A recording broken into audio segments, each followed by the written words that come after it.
Ótimo, extraordinário e notável são palavras usadas para descrever a mais alta realização, mérito ou habilidade humana.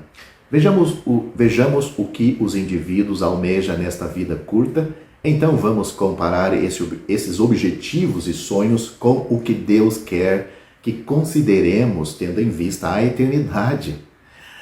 Onde você gostaria de ver seu nome listado?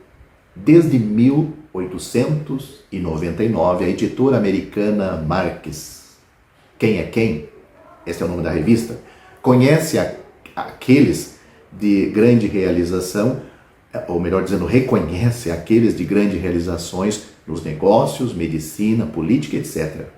Muitos treinam para a excelência atlética, alguns se esforçam para colocar seu nome em uma lista profissional, outros buscam a glória olímpica, o melhor em nutrição, treinamento e psicologia esportiva é empregada para atingir esses objetivos. Os sonhos dos atletas mais bem-sucedidos vão mais alto e se perguntam: posso ser introduzido no hall da fama? Aqueles no mundo do entretenimento fazem todos os esforços para ver seu nome nas luzes brilhantes da Broadway ou de Hollywood. Nos corredores da academia, os alunos de ensino médio esperam ter seus nomes no quadro de honra, os estudiosos da universidade na lista do reitor. Muitas vezes, ao entrar em um museu, universidade ou biblioteca, encontra-se uma lista de doadores e benfeitores. Aqueles com riqueza substancial doam por causas dignas e muitas vezes ficam satisfeitos em ter suas contribuições reconhecidas. Todos nós devemos apreciar aqueles em nossas forças armadas. Cemitérios e memoriais são lembretes silenciosos da bravura, coragem e sacrifícios que muitos demonstraram por seu país. Mas a realização e a grandeza humana são temporais e passageiras à luz da eternidade. O que é verdadeiramente grande é aquilo que tem valor eterno. O Senhor Jesus apontou para dois fatos relevantes em vista da eternidade. O primeiro, ele coloca como pergunta, mais ou menos nestes termos: pois que aproveita o homem ganhar o mundo inteiro se perder a sua alma? Ou que dará o homem em recompensa da sua alma? Estas perguntas estão em Mateus capítulo 16, versículo 26. O segundo, ele colocou de forma afirmativa para seus discípulos em Lucas capítulo 10, versículo 20. Ele diz assim: alegrai-vos antes por estarem os vossos nomes escritos nos céus. O livro da vida do Cordeiro nos lembraria do sangue precioso de Cristo, o Cordeiro de Deus, e de uma obra consumada no Calvário. João Batista, quando viu o Senhor Jesus vindo para ele para ser batizado, isso está registrado em João capítulo 1, disse: eis o Cordeiro de Deus que tira o pecado do mundo. O pecador arrependido se aproxima de um Deus santo, entendendo que a salvação não vem das obras, pois é isto que Deus afirma, Efésios capítulo 2, versículos 8 e 9. Sem dúvida, o poeta estava pensando nas palavras do apóstolo quando escreveu: nada trago em minhas mãos, simplesmente a tua cruz me agarro. E foi a graça que escreveu meu nome no livro eterno da vida. Foi a graça que me entregou ao Cordeiro. O contraste entre as realizações dos homens e a obra de Deus é impressionante. Alguns podem deleitar-se brevemente com seu sucesso e notoriedade, ou pode durar a vida toda. A vida eterna nos registros de Deus no céu é verdadeiramente permanente. Em Apocalipse capítulo 20, versículo 15, o apóstolo João adverte enfaticamente sobre a terrível condenação daqueles não achados escritos no livro da vida. O apóstolo João escreveu no capítulo seguinte daqueles que estão escritos, que não estão escritos, melhor dizendo, ele falou primeiro daqueles que não se achavam escritos no livro da vida, mas no capítulo seguinte ele fala daqueles que estão escritos no livro da vida do Cordeiro. Eu vou citar o versículo para você entender. E não entrará nela, ou seja, na cidade santa, coisa alguma que contamine e cometa abominação e mentira, mas só os que estão inscritos no livro da vida do Cordeiro. Está aí então, Apocalipse capítulo 21, versículo 27. O apóstolo João, em sua primeira carta, ele disse: nisto se manifesta o amor de Deus para conosco, que Deus enviou seu Filho unigênito ao mundo, para que por ele vivamos.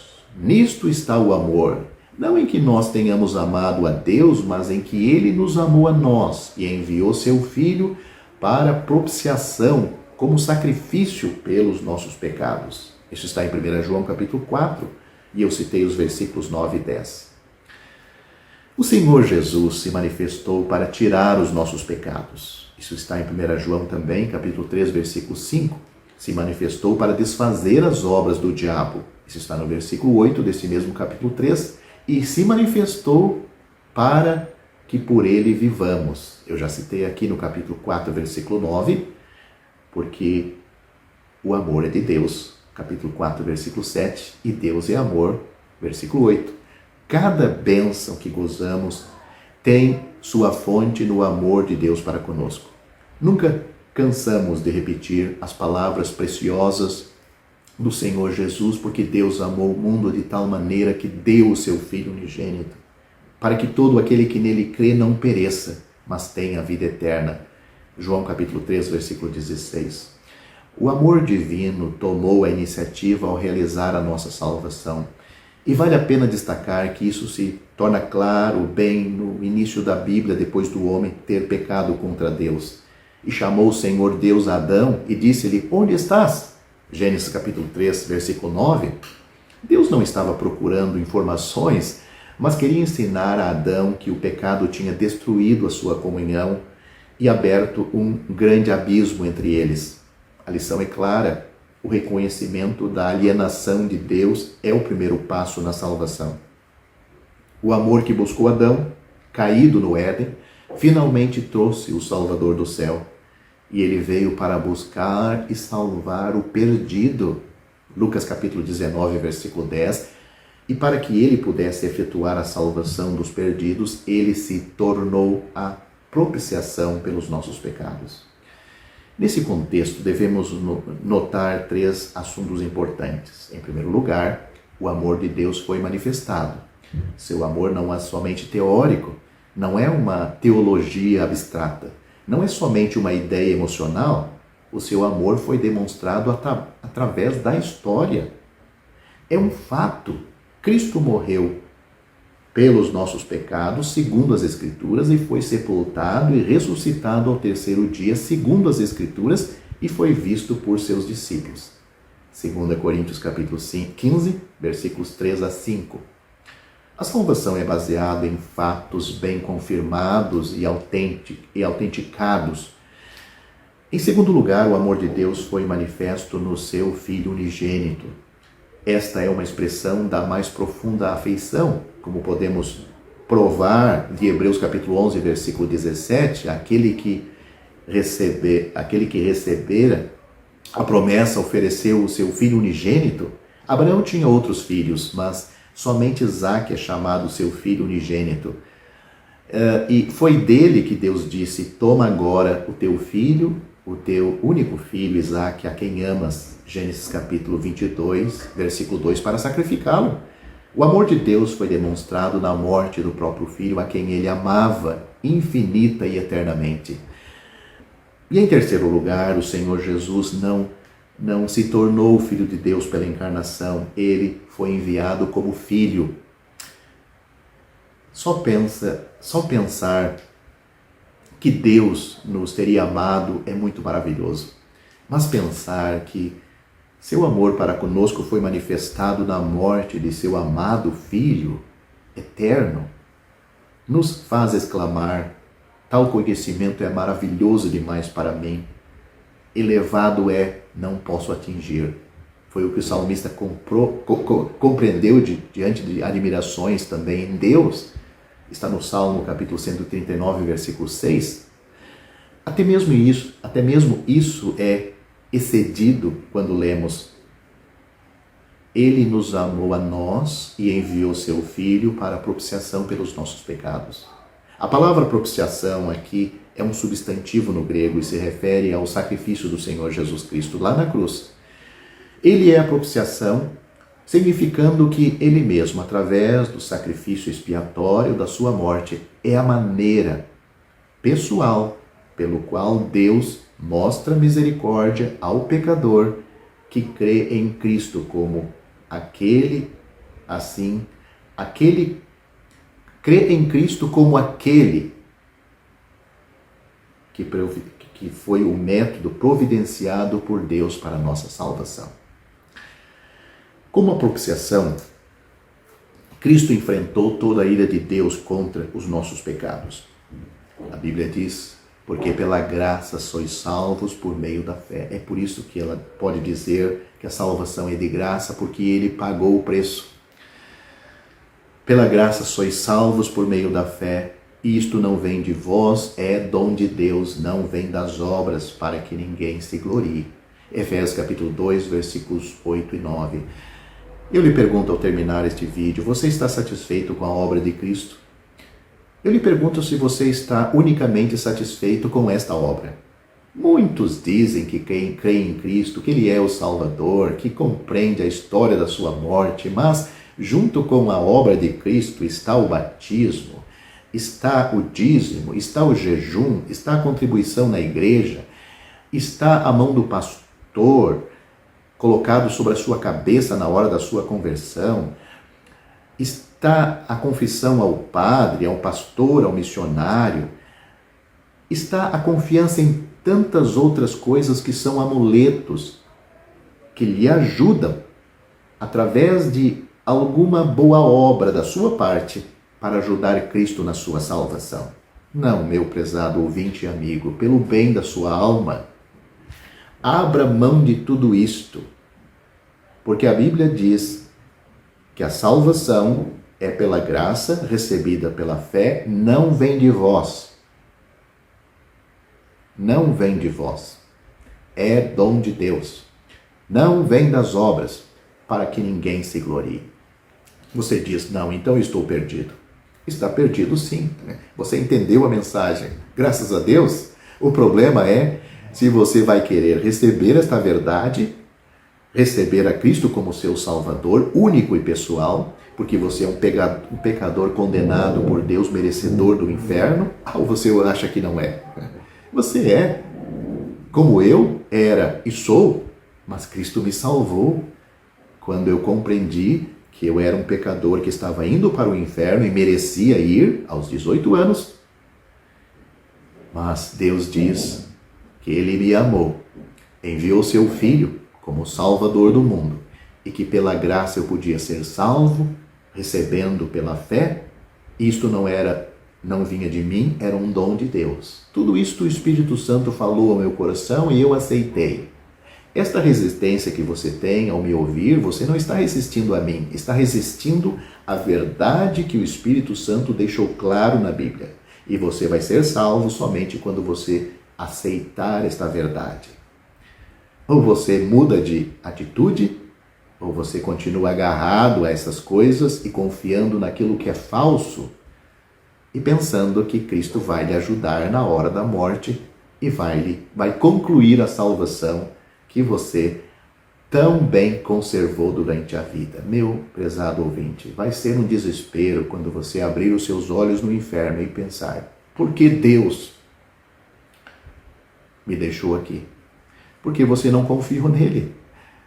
Não, eu confio nele. Não, você não confiou nele. Você confiou em si e nele, para a obra da nossa salvação e para toda a vida cristã.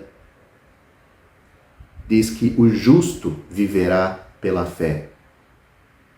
E se o justo não vive pela fé, a Bíblia diz: Deus não tem prazer naquela alma.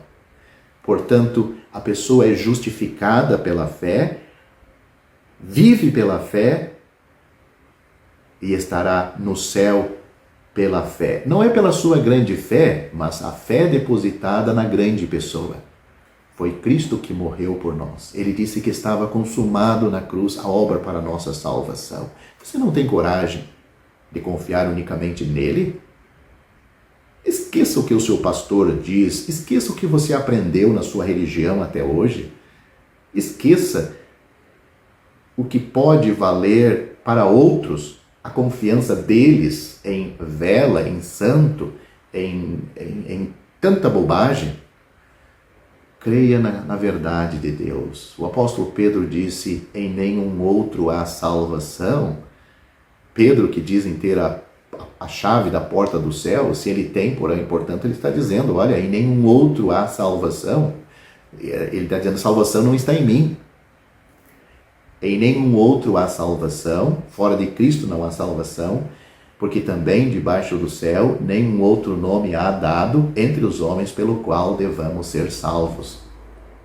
Este está em Atos capítulo 4, versículo 12. Eu espero que você entenda que é para o seu bem que estou dizendo essas palavras, sem ofender ninguém, mas a verdade deve lhe convencer, mesmo que cause revolta no pecador. Deus não espera que o pecador receba a sua verdade já de imediato e concorde com ele, é por isso que tem tanta gente no inferno, nem todos vão concordar com ele, mas o Espírito Santo está no mundo para convencer o mundo dos seus pecados, do juízo e da justiça. Ou da justiça e do juízo, porque, enfim, se o homem não for convencido dos seus pecados, ele não vai ser convencido que ele precisa ser justificado por Deus. E, portanto, o juízo vai vir. Você precisa ser convencido por Deus, pela palavra de Deus, que você é este pecador condenado por Deus, mas que Deus lhe ama e quer lhe salvar, a se morrer assim. O amor de Deus não muda o seu destino na eternidade. Você vai abrir os seus olhos no inferno. Tudo o que ele podia fazer por você estava a seu dispor para ser recebido pela fé em seu Filho. Ao findar o labor desta vida, quando a morte ao teu lado chegar, que destino há de ter a tua alma? Qual será no futuro